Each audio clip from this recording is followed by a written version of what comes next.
كثيرا طيبا مباركا فيه كما يحب ربنا ويرضى وأشهد أن لا إله إلا الله وحده لا شريك له وأشهد أن محمدا عبده ورسوله لا نبي ولا رسول بعده اللهم علمنا ما ينفعنا وانفعنا بما علمتنا وزدنا علما ya rabbal alamin.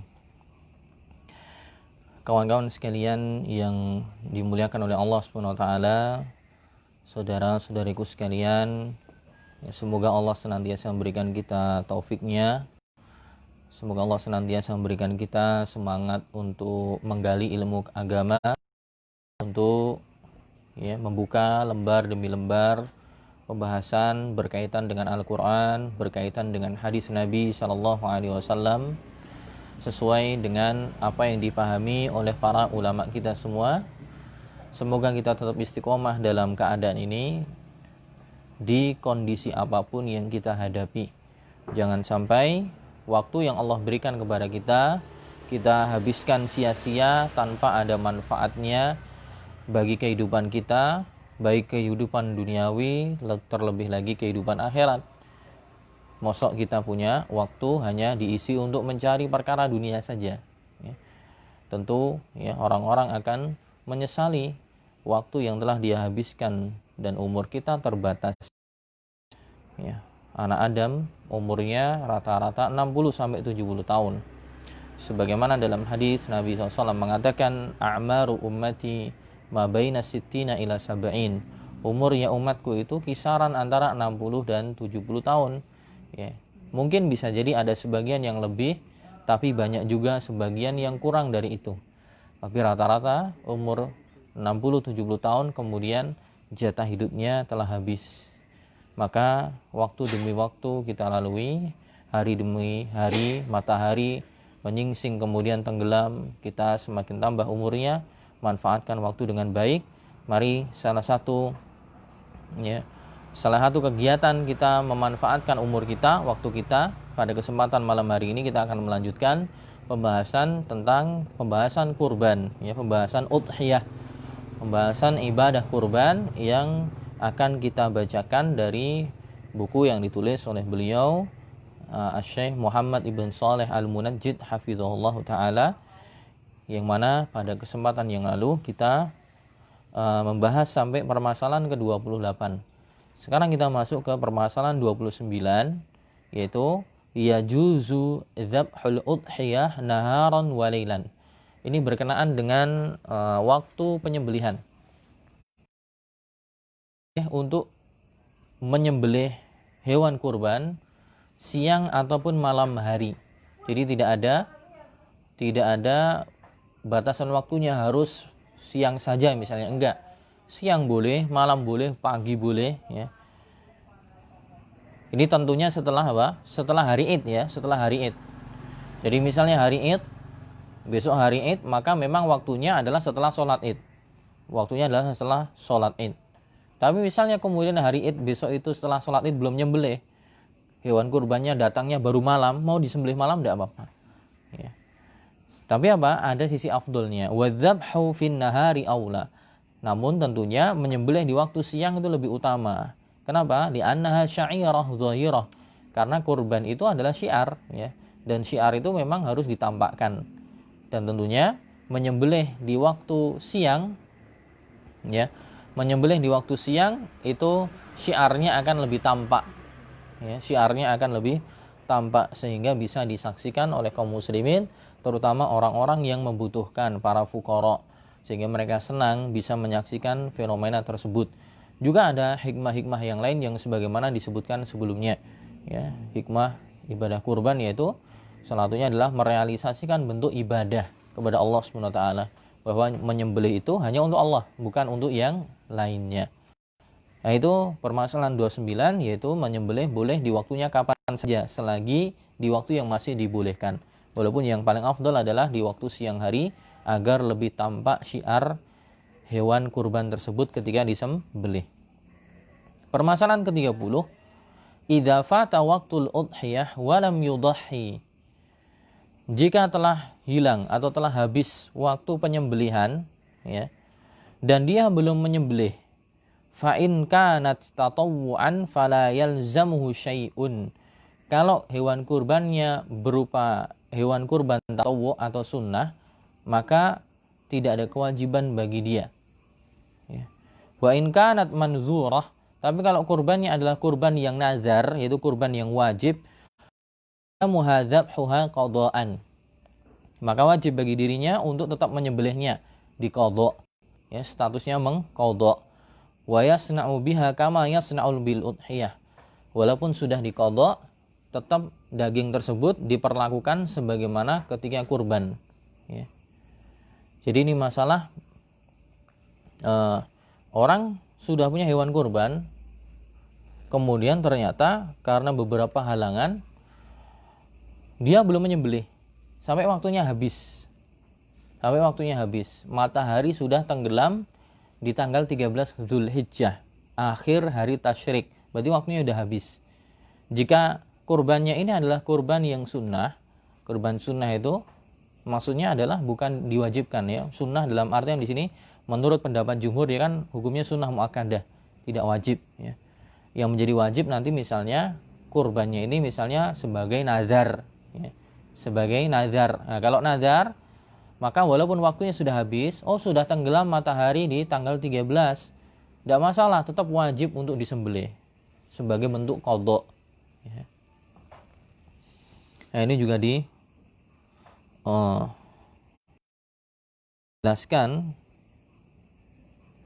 dalam tanya jawab di fatwa Syabakah Islamiyah. Ada pertanyaan di sini, ishtaraitul baqar li udhi bihi. Saya sempat membeli sapi untuk saya kurbankan. Lakin li uzrun bi anni lam astati adzabha bi ayyi sababin kana hatta ghabatis syams akhir ayyami tasyrik. Jadi ada yang bertanya di sini, saya membeli sapi, rencana mau saya kurbankan. Tapi saya punya uzur sampai aku tidak mampu menyembelih sapi tersebut, ya, karena sebab tertentu sampai akhir hari tasyrik, matahari tenggelam. Fahal yajibu alayya dzabhu ba'du wa hal taqa'u udhiyatan? Nah, karena ini sudah tenggelam matahari di tanggal 13 Dzulhijjah, berarti sudah masuk tanggal 14, ya. Hari tasyrik sudah habis. Apakah tetap wajib bagi saya untuk menyembelihnya? Saya ulangi, ini ada pertanyaan di Syabakah Islamiyah, ya, fatwa Syabakah Islamiyah dari Kementerian Wakaf di negara Qatar, ya. Ada orang tanya, saya udah beli sapi. Nah, sapinya ini rencana mau tak sembelih jadi korban. Tapi saya ada uzur, entah mungkin kesibukan yang lain, sampai ternyata berlalu tanggal 13, matahari udah tenggelam. Gimana ini? Apakah wajib nyembelih karena saya sudah datang sebagai kurban atau bagaimana? Nah, dijawab di sini. Fa inna sunnata an yadhbahal mudahhi udhiyatahu wa yubashir ma biyadihi. Sunnahnya memang seorang ketika berkurban itu dia sembelih sendiri, ya. Dia yang langsung menyembelihnya dengan tangannya, iktidaan bin nabi, sebagai bentuk meneladani Nabi SAW. Walahu an yuwakkila ghairahu mimman yastati'u dzalika walau bi ujrah. Dan boleh bagi dia, misalnya nggak mampu, dia mewakilkan orang lain untuk menyembelihkan. Boleh gratis, boleh dengan bayaran. Wa haitsu inna dzalika lam yahsul hatta fata waqtu dzabhil adhahi. Dan ternyata, ya, waktu untuk nyembelih tadi tidak terjadi sampai waktunya habis. Wa huwa yantahi bi ghurubi syamsil yaumil tsalits min ayyamit tasyrik, yaitu ketika hari ketiga di hari tasyrik matahari tenggelam. Maka waktu untuk nyembelih sudah habis. Ganjarannya sudah tidak ada lagi. Maka la yajibu dzabhuha lakinnahu jaiz walahu an yatasaddaq minha aw yuwazzi'uha 'alal fuqara. Tidak ada kewajiban untuk nyembelihnya, tapi misalnya disembelih boleh-boleh saja, tapi nanti statusnya cuma sedekah biasa, dia bagikan kepada fakir miskin. Walahu an yatrukaha wa yasna' biha ma yasha. Tapi boleh juga dia biarin aja dan tidak disembelih. Dia perlakukan apa saja apa yang dia kehendaki. Hadza idza lam yujibha. Ini jika si orang tadi sembelihan ini bukan sembelihan yang dia wajibkan seperti nazar, ya. Kalau nazar maka wajib. Nah, ini disebutkan juga dalam kitab Al-Kafi dalam fikihnya Imam Ahmad bin Hanbal. Dikatakan fa'in fata waktu dzabhi, kalau sudah habis atau selesai waktu penyembelihan, dzabahal wajib qadaan, maka tetap disembelih jika itu sembelihan wajib sebagai bentuk qada. Qada itu apa sih? Qada itu melaksanakan suatu ibadah di luar waktunya. Itu namanya qada. Kalau melaksanakan ibadah di dalam waktunya, itu namanya ada. Ada. Sudah pernah dibahas ya tentang apa? Kaidah-kaidah usul fikih yang berkaitan dengan orang awam ada 3. Ada qada, ada i'adah, ada qada. Ada, i'adah sama qada. Ada itu adalah melakukan ibadah sesuai dengan waktunya. Orang sholat zuhur ya dari sekitar jam 12 sampai jam 3. Itu namanya ada. Dia melakukan ibadah di dalam waktunya. Itu namanya ada. Ya. Puasa itu namanya ada. Atau nyembelih kurban ya dari hari Id sampai tanggal 13 Dzulhijjah, ini namanya ada. Ada namanya i'adah. Kalau i'adah itu ngulangin lagi, tapi masih di dalam waktunya. Sholatnya tadi tidak sah, misalnya diulangin lagi, itu namanya i'adah, tapi masih di dalam waktunya. Tapi kalau waktunya sudah habis, dia melakukan di luar waktu, namanya itu qada, ya, bayar utang gitu. Nah di sini dikatakan dalam kitab Al-Kafi, kalau sudah habis waktu nyembelihnya, tetap disembelih jika dia adalah kurban wajib, seperti nazar. Orang ini ngomong, ya Allah kalau tahun ini saya keterima di UGM, saya akan nyembelih kurban. Nah, keterima beneran di UGM, berarti tahun ini dia wajib nyembelih kurban, ya, nyembelih hewan kurban. Nah, ini wajib. Kalau yang wajib seperti ini, walaupun waktunya sudah habis, wajib bagi dia untuk nyembelihnya. Li'annahu qad wajaba dzabhuhu, karena kalau nazar seperti itu wajib untuk nyembelihnya. Falam yaskut bi fawati waqtihi, maka tidak gugur dengan habisnya waktu. Wa in kana tatawwu'an faqad fatathu sunnatul udhiyah. Tapi kalau sudah habis waktunya dan dia adalah sembelihan yang sunnah, maka waktunya sudah habis, tidak ada kewajiban bagi dirinya gitu. Nah, itu juga apa? Ini di permasalahan 30. Permasalahan 30. Baik, permasalahan 31. Min syurutil udhiyah an takuna salimatan minal uyub. Termasuk dari syarat-syarat hewan kurban adalah dia selamat dari aib. Allati tamna'u ijza'aha, dari aib yang menghalangi keabsahannya. Ya. Jadi kalau ada aibnya yang menghalangi keabsahannya, berarti tidak sah. Kenapa? Li'annal udhiyah kurbah, karena kurban itu karena udhiyah itu bentuk kurbah, itu bentuk ibadah yang digunakan untuk mendekatkan diri kepada Allah. Wallahu jalla jalaluhu thayyibun la yaqbalu illa thayyiban, dan Allah itu maha baik, tidak akan menerima kecuali sesuatu yang baik juga. Maka selayaknya hewan kurban yang disembelih itu adalah hewan kurban yang baik dan kosong dari aib yang menyertainya. Jadi tidak boleh ada aibnya. Nah, aibnya apa? Aibnya dijelaskan dalam hadis riwayat Abu Dawud. Ya.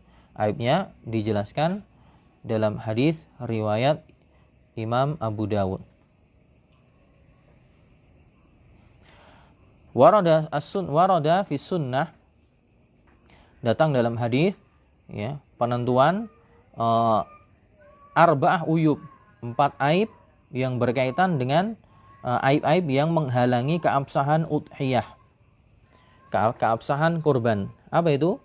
Disebutkan dari sahabat Al-Barra ibn Azib radhiyallahu anhu, beliau mengatakan bahwa Nabi SAW bersabda, Barra bin Azib mengatakan, qama fina Rasulullah SAW ya, berdiri di hadapan kami, kemudian beliau bersabda, la yajuzu minad dhahaya, tidak diperbolehkan ada sesuatu yang ada kurban. Apa itu? Al-awra al-bayyin awaruha, yaitu hewan kurban yang buta sebelah ya, yang jelas-jelas gamblang kebutaannya alias gak bisa lihat. Berarti ini cuman blawur, itu masih sah ya, dia masih bisa lihat. Cuman nanti masuk kategori makruh kemungkinan. Tapi kalau dia masih bisa ngelihat, itu insya Allah masih sah. Tapi ini yang dilarang, yang menghalangi keabsahan adalah al-awra. yaitu buta sebelah yang gamblang dan jelas kebutaannya. Wal arja al bayyin arjuha, dan pincang yang jelas-jelas sangat pincang, ya, nggak bisa menapak kakinya. Wal maridatul bayyin maraduha, dan sedang sakit yang jelas-jelas gamblang sakitnya. Kemudian al ajfa allati la tunki, kemudian ajfa itu kerempeng, kurus, ya, yang tidak berdaging, balung tok. Gitu. Jadi ada 4 penyakit, ya. 4 penyakit ini yang disebutkan dalam nas nanti bisa dianalogikan dengan yang serupa atau yang dengan lebih parah, ya. Jadi pincang yang jelas-jelas pincangnya, buta sebelah yang jelas-jelas buta sebelahnya, sakit yang jelas-jelas sakit, kemudian yang kurus yang tidak berdaging, ya, balungan tok. Nah, kemudian permasalahan ketiga dijelaskan apa sih itu sakit yang gamblang itu, sakit yang jelas, yaitu huwallazi tadhharu a'raduhu 'alal bahimah, yaitu penyakit yang nampak pada hewan kurban, sangat jelas tampaknya. Seperti apa? Seperti sapinya demam, gergesi, yang menjadikan sapinya itu duduk, tidak mau bangun. Ya, duduk nggak mau bangun, tidak mau ke padang rumput, atau tidak mau menyentuh makanan. Wa tamna'u syahiyataha, menghalangi nafsu makannya, suruh makan nggak mau, cuman diam aja, nggak mau berdiri. Nah, yang seperti ini nggak sah jadi hewan kurban. Atau juga al-jarabuz zahir al-mufsid lilahmiha, atau seperti kudis, ya,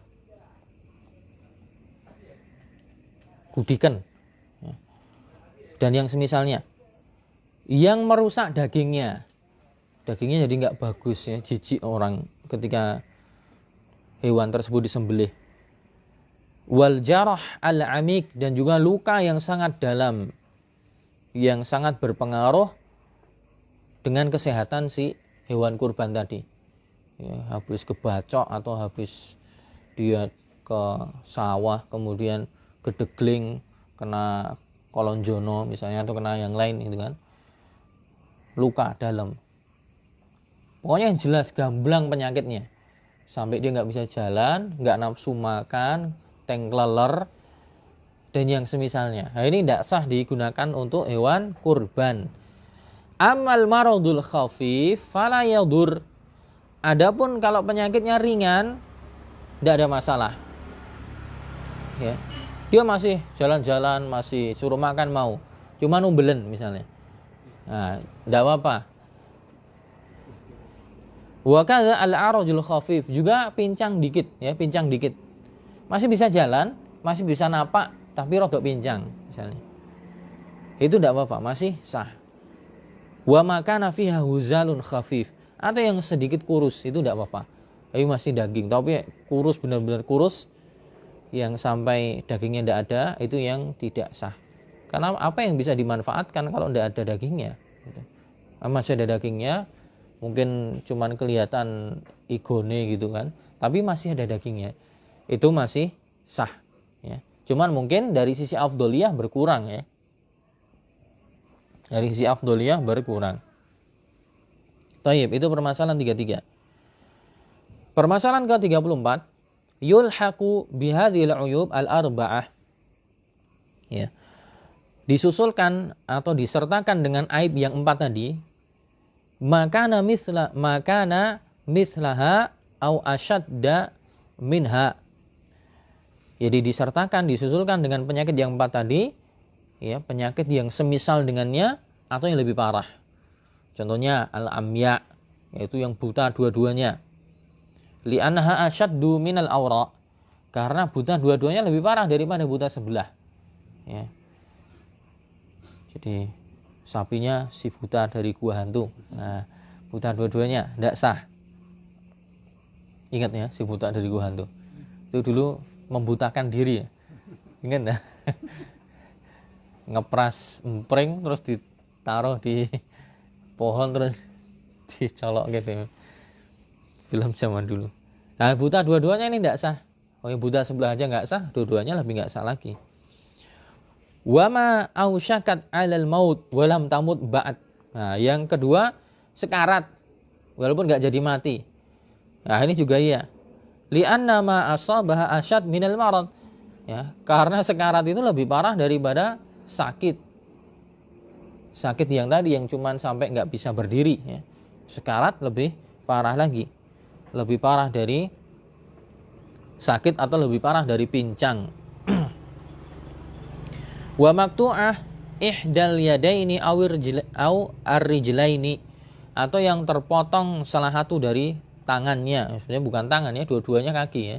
Maksudnya terpotong salah satu tangannya atau salah satu kakinya. Mungkin yang dimaksud tangan itu kaki yang depan gitu. Yang depan itu tangannya. Kaki yang belakang ya kaki gitu. Walaupun semuanya kaki. Kenapa? Karena terpotong kakinya itu lebih parah daripada pincang. Pincang masih ada kakinya. Kalau ini terpotong salah satunya, nah, itu tidak sah. Ya. Oke, itu permasalahan 34.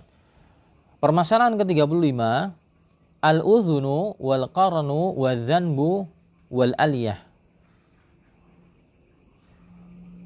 Telinga, tanduk, dan juga adzanab, ya. Ekor. Telinga, kemudian juga tanduk dan juga ekor. In kanat mafqudatan bi aslil khilqah fahiya mujzi'ah. Kalau hewan kurbannya itu sejak asalnya nggak punya telinga, sejak asalnya nggak punya tanduk, sejak asalnya nggak punya ekor, ya, dari awal penciptaan Allah menjadikan hewan itu lahir memang nggak punya, ya, maka ini masih sah, ya, mujzi'ah, sah saja bila karohah, tanpa dimakruhkan. Nah, tentunya kalau kita baca buku fikih yang lebih luas nanti ada khilaf ya, para ulama ada yang membedakannya ya. Ada yang mengatakan tetap tidak sah. Tapi yang pendapat yang diambil penulis di sini tetap sah. Ya, kenapa? Karena kecacatannya ini sebenarnya bukan cacat yang terlalu berdampak pada daging. Pertama. Dan kedua, kecacatannya bukan karena hasil usaha manusia. Tapi memang dari sananya gitu. Dan itu nggak pengaruh bagi daging. Nah, beda. Wa in kanat maqtu'ah fatadhiyah biha mujzi'ah. Jadi dikatakan, tapi kalau misalnya telinganya tadi atau tanduknya tadi atau ekornya tadi terpotong, maka kurbannya masih sah. Dikatakan masih sah ma'al karohah, tapi makruh. Masih sah, cukup, tapi makruh. Illa ad-dha'n, kecuali domba. Kalau domba, ya mungkin masuk di situ kambing juga ya. Illa ad-dha'n. Tapi di sini disebutkan dha'n ya. Dha'n itu domba.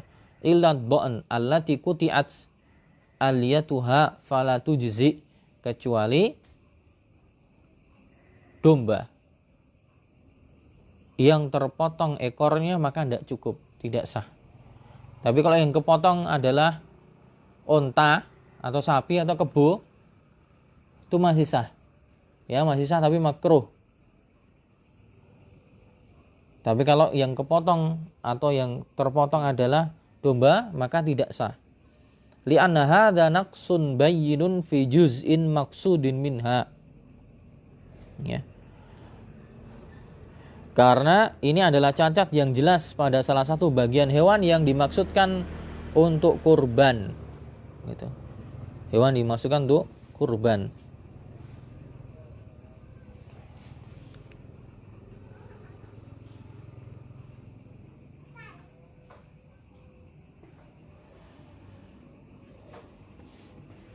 Iya, kenapa kok dibedakan domba ya? Mungkin perlu cari jawabannya nanti di kesempatan yang lain.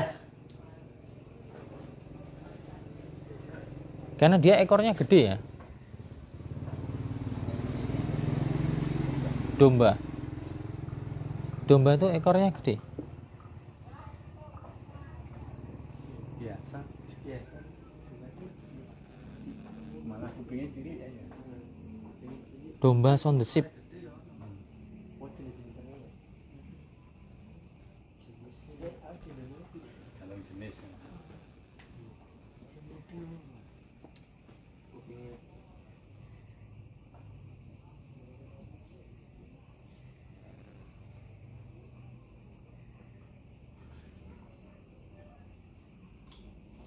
Nanti dicari ya, kenapa dikecualikan domba. Intinya di sini penulis mengatakan kalau yang terpotong ya, kalau dia dari awal penciptaan tidak ada masalah, sah tetepan tanpa ada kemakruhan.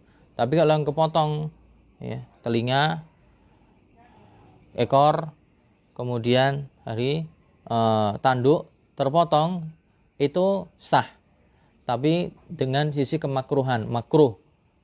Sah tapi makruh, kecuali do'an, kecuali domba. Kalau domba yang terpotong ekornya, maka tidak sah. Karena ini termasuk apa? Termasuk aib yang jelas dan gamblang. Dikatakan seperti itu. Nah, mungkin besok kita carikan alasannya kenapa.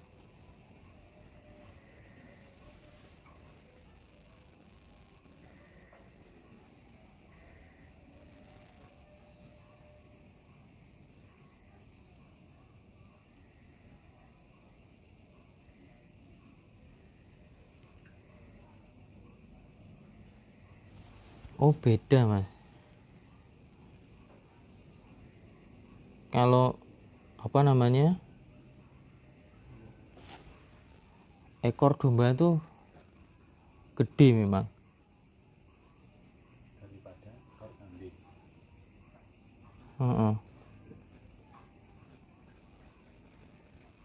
Gede memang dia.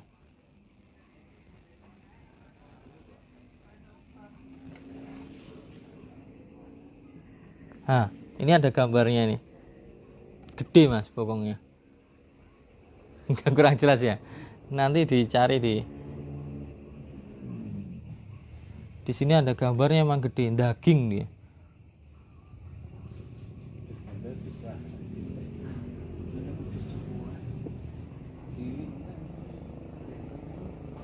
Itu domba Eropa. Beda jenis sih. Ya, jadi emang gede. Di sini di gambarnya gede memang. Jadi ketika dia kepotong memang ya ini cacat seperti beda kalau ekor kambing biasa itu kecil. Jadi ketika terpotong memang tidak terlalu banyak daging yang terkurangi. Tapi kalau yang domba itu memang gede, berlemak gitu. Jadi ketika dia terpotong memang sangat berdampak pada kurangnya daging. Ya, kemudian permasalahan ke-36, tukrahu al-udhiyah bil bahima allati khuriqat udhunuha aw syuqqat tulan aw irdan aw saqata ba'du asnaniha aw kusira qarnuha. Juga dimakruhkan sembelihan hewan kurban yang telinganya bolong ya, atau sobek memanjang atau melebar. Jadi bolong atau sobek, atau yang ompong, gigis ya. Sebagiannya ada yang rontok giginya, atau tanduknya ada yang patah. Nah, di sini oleh penulis dimasukkan kategori yang makruh, berarti masih sah. Ya, masih sah.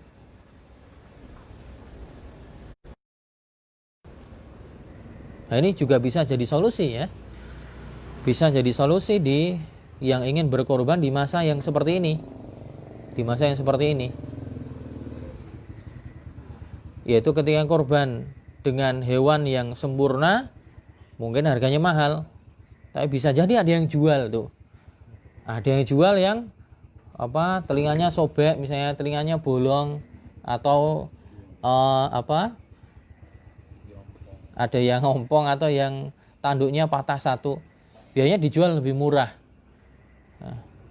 Nah, itu biasanya dijual lebih murah, itu bisa jadi solusi bagi yang tetap ingin berkorban ketika kondisi masih krisis seperti ini. Walaupun mungkin tidak bisa mendapatkan pahala yang maksimal, tapi insya Allah tetap tercatat pahala kurbannya, lumayan ya. Itu jadi solusi sebagaimana solusi sebelumnya ya, kurban dengan betina, kurban dengan domba umur 6 bulan ya. Atau kalau ada yang ngutangin, kurban dengan utang nyicil, nanti itu solusi yang lain. Ini cari yang mungkin di yang jualan itu yang ada yang patah tuh sungune atau tanduknya, tapi masih lumayan, tidak ada masalah, itu boleh, insyaallah masih sah. Kemudian permasalahan ke-37, tajuzul udhiyah bil khasi, boleh berkurban dengan yang digebiri, hewan yang dikebiri, boleh ya.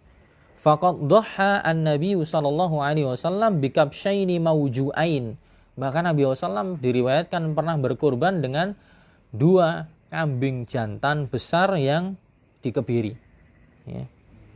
Kenapa? Li'anna lahmal udhiyah yatibu bidzalik, karena dikatakan daging hewan kurban dari hewan yang dikebiri itu katanya lebih top, lebih sip ya.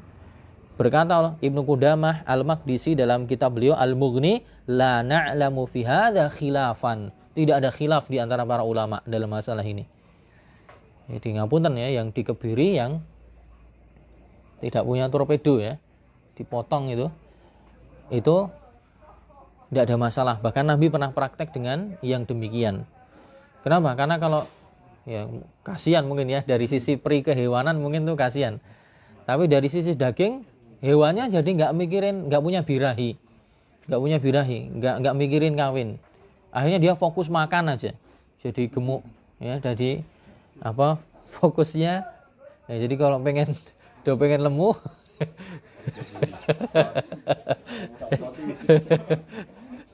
dikebiri biar makannya banyak, nggak mikirin ya, lawan jenis, makan terus.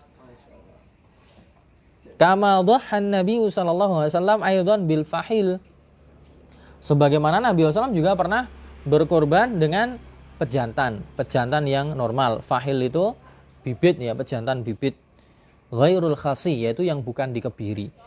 Sebagaimana Ahlu Sunan meriwayatkan dari Abu Sa'id ya, diriwayatkan Abu Dawud, Tirmidzi dan selainnya, disebutkan kana Rasulullah SAW yudhahi bi kabshin akron. Nabi SAW pernah berkorban dengan domba yang bertanduk akron, fahil, pejantan, yang zuru fi sawadin. Nah ini yang bikin mahal tuh ini, bahwa dombanya ini yang zuru fi sawad, dia melihatnya dengan hitam. Gimana nih terjemahnya ya?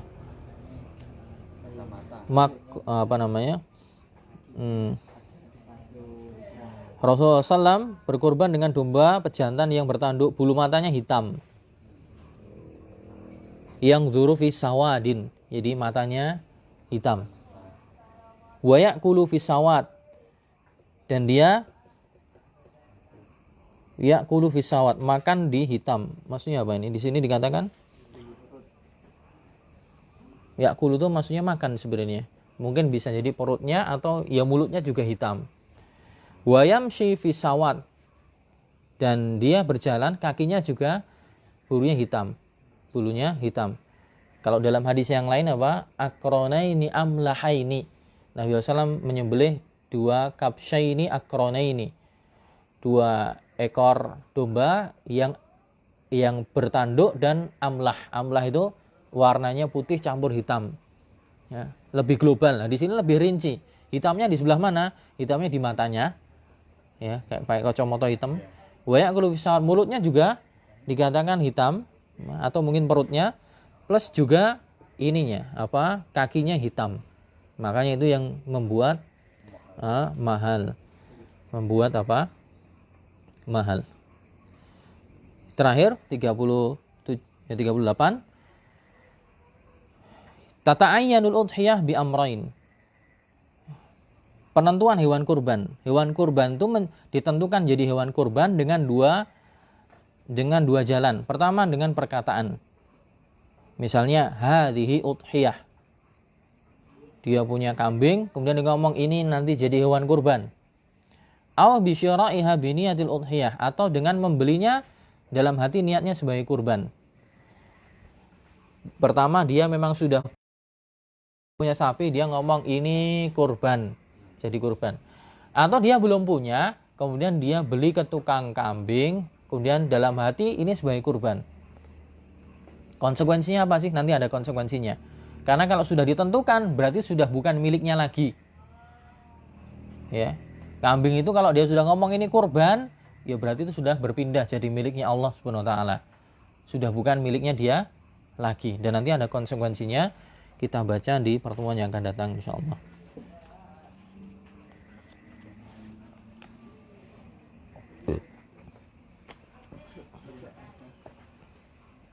Ya, kita cukupkan. Subhanakallahumma bihamdika asyhadu an la ilaha illa anta astaghfiruka wa atubu ilaik. Assalamualaikum warahmatullahi wabarakatuh.